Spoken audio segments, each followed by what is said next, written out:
The prefrontal cortex is our brain's chief functioning officer. And this controls planning, organization, working memory, mood modulation, impulse control, empathy, insight, reason, and introspection. These are all of the things that we ask students to do constantly, but they can't even get to this part of their brain if they're trapped in boredom or emotion, or my needs aren't being met. So we really need to focus on those surface things a lot so that when we jump into this stuff, the kids are able to do it. If a student has access to this stuff, they can actually utilize these functions. But there are so many things that can get in the way of this. And that's what we're fighting against when we're dealing with students who aren't being successful. The prefrontal cortex actually develops during adolescence. It's difficult to access this part of stuff in youth, in the younger kids. So primary and even intermediate grades need to work on developing the skills to recognize these things in the classroom. And that's why we started Mind Up, so the kids can recognize when they have blocks to their learning, when they're being emotional, and when they're ignoring things because they're bored. We need them to be able to recognize it and do something positive about it so they can get back on track. So I'm going to ask you to make sure that at least one day a week, particularly if we are in distance learning, you spend an entire class on Mind Up once a week so that we can get good at this, so that we can have successful students. But it also means taking a look at the repetitive type assignments that you have and looking at how you can vary them and how you can offer choice, because that's another way around these things. It will help them understand why it's important to sit at a desk and be attentive and manage all their other issues so that they can learn, so that they're not wasting their time. We need to help them understand why it's important to recognize when they're not in a good learning environment. And so that they can do what they need to fix that, to get over that, and then to learn. Not just power through it, but be aware of themselves enough to figure it out. So I'd like to pause here and think about how we're going to work Mind Up into the distance learning curriculum time frame.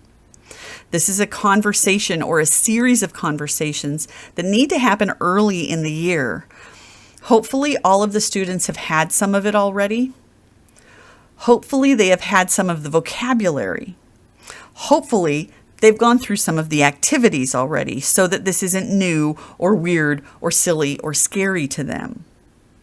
Hopefully, they can get to a point where they can discuss their own physical and emotional reactions with you now, having class discussion, even if it's over distance learning. Because with distance learning and them picking up on their parents' fear about the future and their parents' fear about sending them back to school in a scary, contagious environment, and their own worries about the future, now is the time to work in a regular conversation about how they feel, about how they learn, and about how they can move forward. Talking about avoidance behavior is really healthy too. They need to get away and escape to a world where they don't have to think about things. So many adults these days are spending hours in front of video games just so they don't have to deal with the reality around them. Getting kids to recognize this as avoidance behavior will help them deal with the fact that they still have to do homework. They still have to get through a unit. They still have to attend classes. Really getting on this early in the school year and creating an open dialogue about things like this with the help of the Mind Up exercises to really help us create students who are self-aware and more successful. So pause now to take some notes on how you think you might plan for that and some of the things that you might add to the basic Mind Up lessons, even if you don't have your Mind Up book with you. Some of the basic things so that you can plan for that and come back when you're done. So we return to this webinar, which was meant to talk about how to beef up our lessons and our units to help students become more actively engaged in their own learning. So I'd like you to please think about 2 typical assignments that you use with your class in any subject you'd like. Come up with at least one really good one that you love and something that is routine. We need to keep all the levels of assignments in mind as we think about some of these examples. We're going to start by looking at the gender differences in learning. Girls have stronger neural connectors in the temporal lobe, which gives them better listening skills. It helps them have more detail in their writing and a more holistic memory. They have a more active prefrontal cortex, which gives them better impulse control. They have more use of their verbal centers, which makes them better writers and better discussers. However, girls get stressed by competition, where boys are stimulated by it. So girls are really the perfect students. They sit still, they listen, they write when we ask them to, they're pleasers, and all they're trying to do is better themselves. They don't really care if they're better than Sally.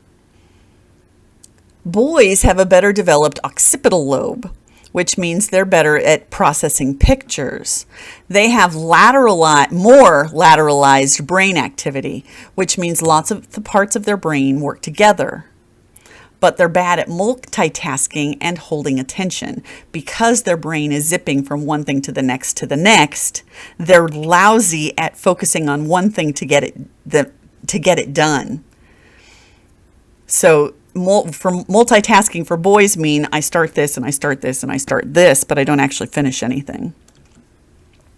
They're good at spatial understanding because they have more cortical areas. They have less serotonin and oxytocin, which are the human bonding chemicals. So girls are better at forming relationships and caring about how others deal with the world around them. If we're trying to focus on helping boys be better students, we need to increase visual teaching, less let me talk at you, and make sure there are pictures and there are words to help follow. You are following this page by reading as I speak. And because you're doing this, you're acting on the visual part of your brain, the part of your brain that's listening to my voice, and the part of your brain that is reading to yourself, which is actually almost an inner voice. That's 3 different parts of your brain. If you're also taking notes, that's not only a tactile kinesthetic part, you're touching the words as you form them, but you're also looking at the words that you're writing. If you just talk to people, that's one part of their brain, and girls hear it and boys really don't. So if you're going to talk to your kids, you need to have more for them to look at so that they can connect to it. There are also cultural. If you need to, pause here so that you can make some notes about how you could be a better teacher for the boys in your room every day. And that could be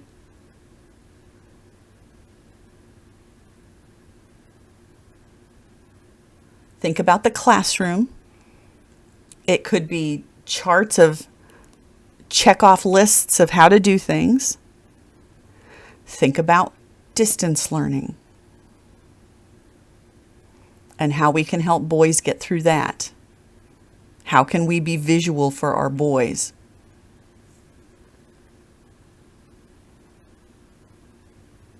Also think about the 2 assignments you were focusing on, that big unit project that you were thinking of in the beginning that you really want to make better, and that 1 or 2 repetitive assignments that you always have. How can we make all this better for boys? Come back when you're done.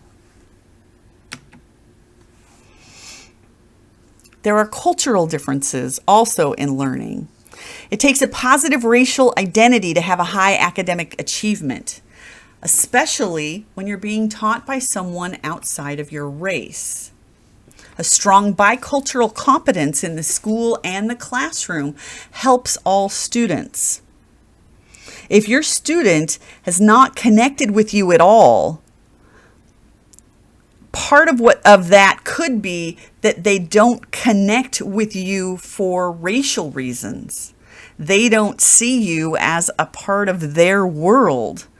Now, this is totally unconscious for them. They don't do this on purpose, but it's something that you need to be aware of.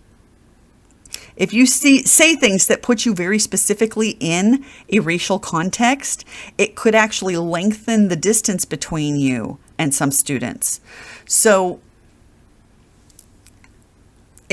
but the other side of that is if you try to be bicultural and fail miserably, that also could lengthen the distance. Try to connect with them on more human levels and to go beyond the things that their unconscious brain are not connecting with. They need to connect with something other than what you look like or how you speak. So what I'd like you to do is pause here and look at pages 41 to 45 in the reading to help you adjust your classroom for gender and cultural differences in learning. Pause here and come back when you're done.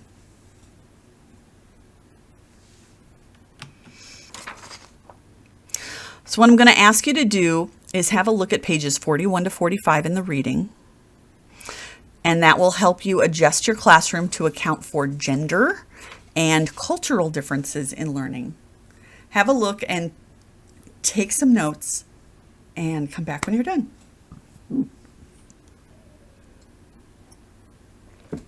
So to review where we've come so far, the pathway to being motivating and engaging is to help students feel confident in the content, help students feel connected to it, that it's relevant, help students feel supported and that they're allowed to make mistakes, help students feel responsible for their learning and accountable for their learning.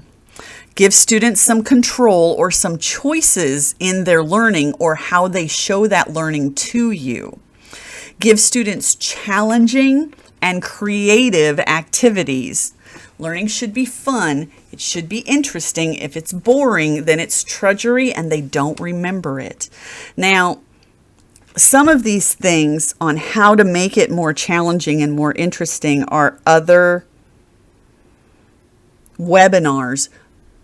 We want students to feel competent in the content, like they can do it. We want to help students feel connected to it so that it's relevant to them and not just some boring old whatever that they have to learn. We want to help students feel supported because you have a relationship with them.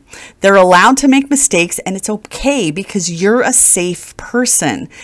And remember that the jokes that you make need to never ever be at anyone's expense, because that, as soon as you make that, even if it's about a person that's not around,